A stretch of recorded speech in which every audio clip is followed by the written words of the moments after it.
ఇంతకు ముందు వీడియోలో మనం నాసికా రంధ్రాలు, నాసికా కుహరం, గ్రసని, ఉపజిహ్విక మరియు స్వరపేటికతో కూడిన ఎగువ శ్వాస వ్యవస్థ గురించి తెలుసుకున్నాం కదా.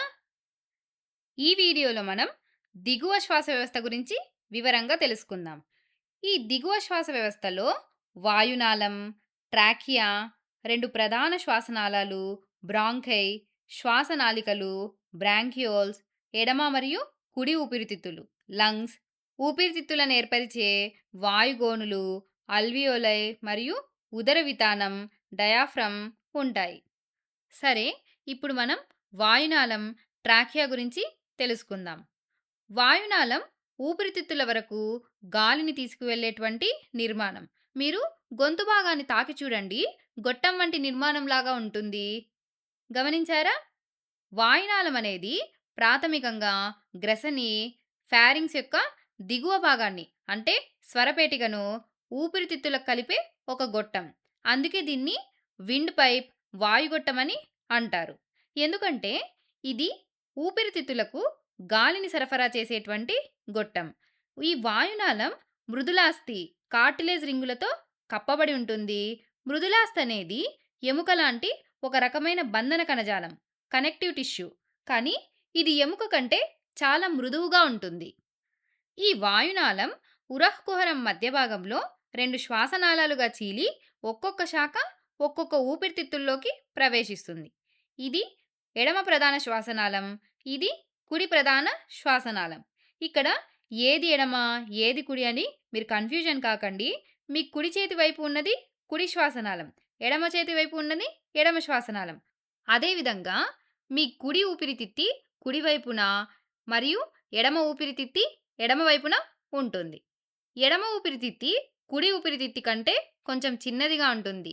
ఎందుకంటే ఇక్కడే గుండె ఉంటుంది కాబట్టి. ఊపిరితిత్తులు పక్కటెముకల గూడు రిబ్కేజ్ లోపల భద్రపరచబడి ఉంటాయి. ఈ గూడు పక్కటెముకలతో రిబ్స్‌తో తయారవుతుంది. మరియు ఈ పక్కటెముకలను కలిపేటువంటి మధ్య ఎముకను రొమ్ము ఎముక అని అంటారు. ఊపిరితిత్తుల కింద ఉదర వితానం, డయాఫ్రమ్ ఉంటుంది. డయాఫ్రమ్ ప్రధానంగా శ్వాస తీసుకోవడానికి చాలా ముఖ్యం.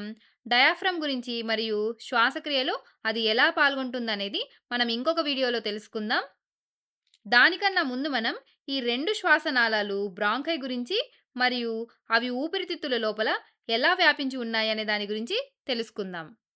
ఊపిరితిత్తుల లోపల ప్రధాన శ్వాసనాళాలు బ్రాంకైలు చిన్న చిన్న శ్వాసనాళాలుగా విడిపోతాయి.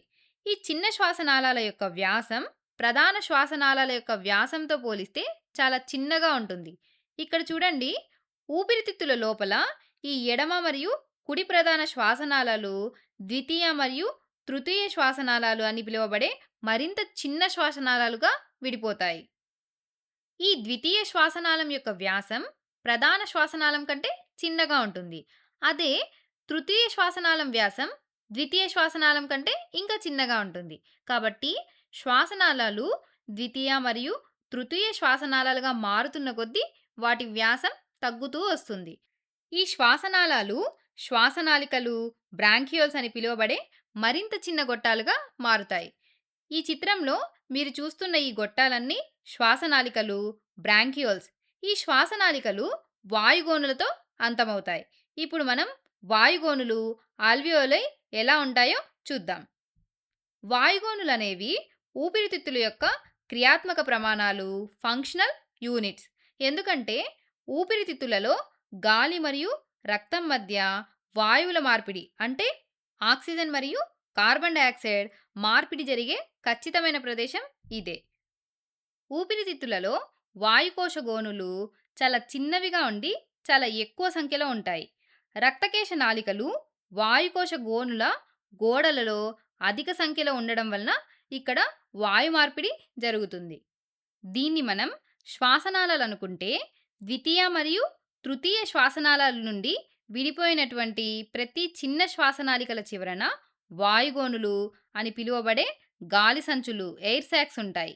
ఈ గాలి సంచులు బెలూన్ల లాంటివి. బెలూన్ను గాలితో నింపినప్పుడు అది ఉబ్బుతుంది కదా. అదేవిధంగా మనం గాలి పీల్చుకున్నప్పుడు ఆ గాలి ఊపిరితిత్తుల్లోకి వెళ్ళినప్పుడు ఈ గాలి సంచులు కూడా అదే విధంగా ఉబ్బుతాయి. ఇవి ఉబ్బినప్పుడు ఉపరితల వైశాల్యం పెరుగుతుంది. ఈ వాయుగోనులు వాయువుల మార్పిడికి సులభతరం చేస్తాయి. ఇంకా ఈ వాయుగోనుల చుట్టూ చాలా రక్తనాళాలుంటాయి. ప్రాథమికంగా ఈ వాయుగోనులలో రక్తకేశ నాళికలు, క్యాపిలరీస్ ఉంటాయి. ఇవి వాయువుల మార్పిడిని సులభతరం చేస్తాయి. కాబట్టి వాయుగోనులలో ఆక్సిజన్ ఊపిరితిత్తుల నుండి రక్తంలోకి ప్రవేశిస్తుంది.